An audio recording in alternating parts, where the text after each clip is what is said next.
So students, welcome back to our channel. आज के इस वीडियो में हम एनिमल्स हार्मोन्स की बात करेंगे और उनके particular functions.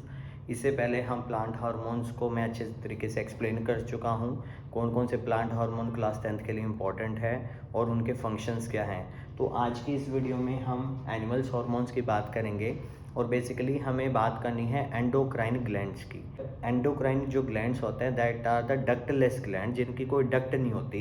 They release the hormones directly in the blood streams. Time ना वेस्ट करते हुए हम स्टार्ट करते हैं। एंडोक्राइन ग्लैंड्स हमारे कुछ गिने चुने ही हैं और बुक के अकॉर्डिंग आपको क्लास 10th के बुक के अकॉर्डिंग एनसीईआरटी के अकॉर्डिंग ही करने हैं। सबसे पहले हमारा आता है पिट्यूटरी ग्लैंड। अब देखो, पिट्यूटरी ग्लैंड का एक और क्वेश्चन आता है, what is the master gland of the body. Pituitary gland is the answer.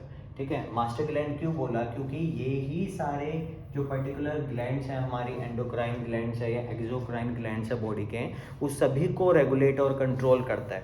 अगर पिट्यूटरी ग्लैंड सही से काम नहीं कर रहा है, इसका सिंपल सा मतलब क्या है, ग्रोथ हार्मोन काम नहीं करेगा, आपके पूरी बॉडी के जो बाकी के जो ग्लैंड्स हैं वो भी सही से काम नहीं करेंगे, वो भी सही से हार्मोन नहीं रिलीज करेंगे। ठीक है, तो अब देख लेते हैं कि हार्मोन कौन कौन से प्रोड्यूस करता है। ये काम का नहीं है, काम का नहीं है, काम का नहीं है, काम का नहीं है, ये हमारे काम का है एनसीईआरटी के अकॉर्डिंग ग्रोथ हार्मोन, जो हमारी बॉडी की ग्रोथ है। देखो, कई बच्चे क्या होता है बचपन से ही हट्टे कट्टे और उनकी ग्रोथ भी बहुत अच्छी होती है। That is because of the pituitary gland. It is giving the growth hormone on the particular age.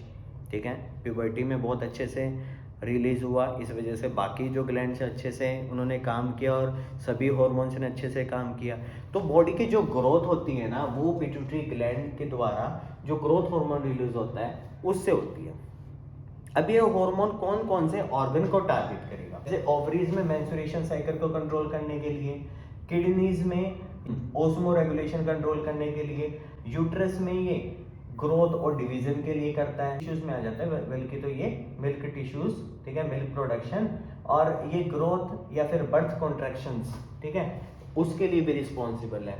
लेकिन आपको मेन क्या चीज याद रखनी है, ग्रोथ हार्मोन आपकी पर्टिकुलर जो प्रॉपर बॉडी की ग्रोथ है उसको मेंटेन करने में हेल्प करता है। अब हमारे पास नेक्स्ट ग्लैंड आता है, that is the thyroid gland. अभी थायराइड ग्लैंड प्रेजेंट कहाँ होता है, ये हमारे नेक में प्रेजेंट है, थ्रोट में। ठीक है, और इसके द्वारा जो हार्मोन रिलीज होता है दैट इज द थायरॉक्सिन। ठीक है, तो क्वेश्चन आ गया, thyroxine is release by which particular gland, तो आप बोलोगे थायराइड।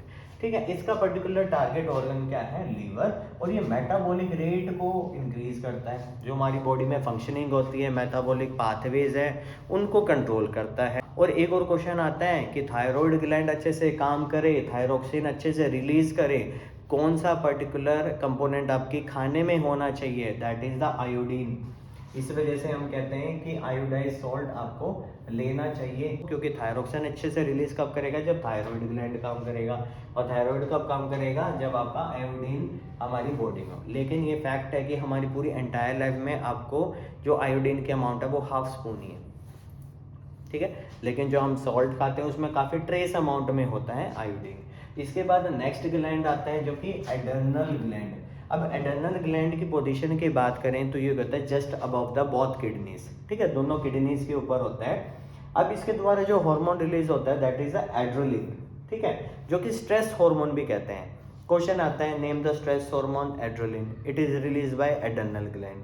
ठीक है, और इसके अंदर फंक्शन क्या हो सकता है, फाइट और फ्लाइट।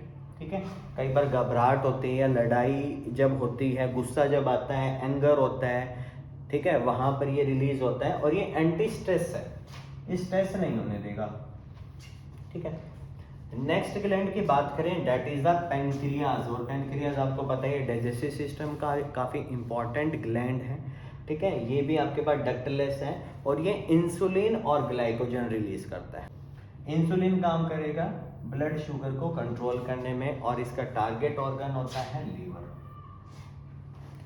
ठीक है, इसके अलावा ओवरीज, देखो ओवरीज तो पर्टिकुलर आपको पता है ये तो फीमेल्स में मिलेंगी, और फीमेल्स में ये दो हार्मोन रिलीज करते हैं, एस्ट्रोजन एंड प्रोगेस्टेरोन। ठीक है ना, अब देखिए एस्ट्रोजन एंड प्रोगेस्टेरोन। ठीक है, और इसका टारगेट ऑर्गन तो आपको पता है यूट्रस होगा।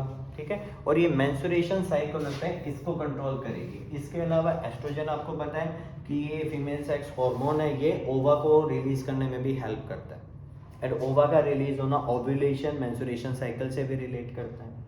टेस्टिस जो कि मेल्स में पाया जाता है, ये टेस्टोस्टेरोन नाम का हार्मोन रिलीज करता है, आप सभी को पता है, जो कि टेस्टिस के द्वारा रिलीज होता है, ठीक है। टेस्टिस है हमारी बॉडी में, ठीक है, वो ग्लैंड्स हैं, ठीक है, और वो टेस्टोस्टेरोन नाम का हार्मोन रिलीज करता है, जो कि मेल में जो सेकेंडरी सेक्सुअल कैरेक्टर्स हैं उनको एनहेंस करने में हेल्प करता है। इसके अलावा वो स्पर्म्स को प्रोड्यूस करने में भी हेल्प करता है, और जो बाकी जो सेकेंडरी सेक्सुअल कैरेक्टर्स हैं उनको भी एनहेंस करता है। So I think it is enough, क्योंकि इतना ही आपके पेपर में पूछा जाता है। कौन कौन से पर्टिकुलर ऑर्गन्स या कौन कौन से पर्टिकुलर ग्लैंड्स आ गए, pituitary gland, thyroid gland, adrenal gland, pancreas, ovaries, testis. Pituitary gland growth hormone release करेगा जो कि ग्रोथ के लिए रिस्पॉन्सिबल है। थायराइड थायरोक्सिन रिलीज करता है जो कि आपके थ्रोट में प्रेजेंट होता है, और ये मेटाबॉलिक रेट को इम्प्रूव करता है। एड्रेनल ग्लैंड एड्रेलिन रिलीज करता है जो कि स्ट्रेस हार्मोन है, एंटी स्ट्रेस है। पैनक्रियाज इंसुलिन रिलीज करता है या ग्लाइकोजन करता है जो कि ब्लड में शुगर लेवल को कंट्रोल करता है। ओवरीज रिलीज करते हैं एस्ट्रोजन जो कि मेंस्ट्रुएशन साइकिल और ओव्यूलेशन को कंट्रोल करता है। इसके अलावा जो टेस्टोस्टेरोन है, it is release by testis जो कि मेल में सेकेंडरी सेक्सुअल कैरेक्टर्स के लिए रिस्पॉन्सिबल है।